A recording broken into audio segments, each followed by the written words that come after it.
ते बरं होतं.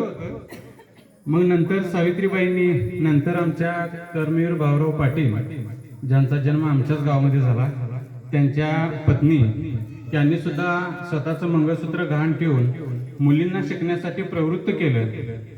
सगळ्या समाजाच्या मुलींना सगळ्यांना शिकविलं. पण ह्यातनं निष्पन्न काय झालं हे आता आपण बघतोय. म्हणजे पूर्वी जे सगळं आपल्याकडे होतं पुरुष प्रधान, आमचे सगळे पुरुष प्रधान, म्हणजे काकीने जसं प्रश्न उपस्थित केला की पुरुष प्रधान संस्कृती होती. पण पुरुष काय करत होते, बायकोवर विश्वास ठेवून मुलांचा सांभाळ तू कर, मी शेतात आहे, मुलांचा सांभाळ तू कर, मी जॉबवर आहे, म्हणजे कामावर आहे, असं करून सांगत होते. आईचा पण विश्वास होता. आता माझ्या समोर एक उदाहरण, ASC ला मी माझं MA चं शिक्षण झालं. आपल्यातलीच मुलगी आहे, आडनाव काय सांगत नाही, आडनाव पण तिथं इचलकरंजीमध्ये फेमस असणारच आहे, त्यामुळं सांगतच नाही. माझ्या समोर माझ्याच क्लासला लागून तिचा वर्ग आहे. वडिलांनी, आता मॅडम काकीने सांगितलं ना की बापानंच पहिल्यांदा मुलीवर अंकुश ठेवायला पाहिजे, तिच्यावर वचक पाहिजे. पण हे वचक तो ठेवत होता. कॉलेजमध्ये बाबानं वॉचमन सोबत मैत्री केलेली होती त्या मुलगीसाठी, की मुलगीवर लक्ष ठेव बाबा. मुलगीला सोडून तो बाबा तिथनं गेटवरून जायचा. मुलगी आत कॉलेजमध्ये एंट्री व्हायची, बाबा गेटवरून फिरला की 5 मिनिटांना मुलगी बाहेर यायची आणि कॉलेजला ती नसायची, गाडीवरून दुसऱ्याच्या फिरायला जायची. हे स्वतःच्या डोळ्यानं बघितलेलं उदाहरण आहे. मग असं जर व्हायला लागलं, बाबा आपल्या कामासाठी, बाबा आपल्या बाकीच्या सगळ्या उद्योगासाठी जास्त तिकडे लक्ष ठेवत नाही, आणि त्याच्या मागे जर हे असं व्हायला लागलं तर मग त्या बाबांना कुठं कुठं लक्ष द्यायचं. कारण तुम्हाला महिन्याचं काय जे सगळं खर्च आहे ते भागवायची तर गरजच आहे.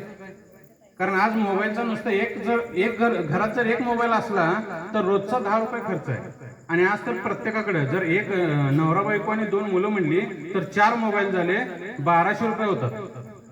1200 रुपयाचं रिचार्ज मारायचं म्हणजे त्याच्या डोक्याला घाम येतोय पहिला. मग हे मिळवायला गेलं बाहेर जायलाच पाहिजे. आणि जे जॉबला बाबा परमनंट आहे त्यांचं वेगळं, पण आज जर शेतकऱ्याला जर 1200 रुपये म्हटलं तर ते शक्य नाही. म्हणजे हे जर अंकुश ठेवायचं असेल संस्कारांच्या बाबतीत, आताच सांगतो, हे 8 दिवसाच्या मागच्या आमच्याच गल्लीतली एक मुलगी आहे. आता मगाशी काकीने म्हणलं की सरकारी जॉब वाला, मीच एक आमच्या शाळेतलं स्थळ मी घेऊन त्यांना सांगितलो की सरकारी जॉब आहे, 90,000 पगार आहे, फक्त शेताखंड पडले, एकटाच मुलगा आहे आणि फक्त 30 गुंठे शेत आहे म्हणून ती आईने नाकारलं.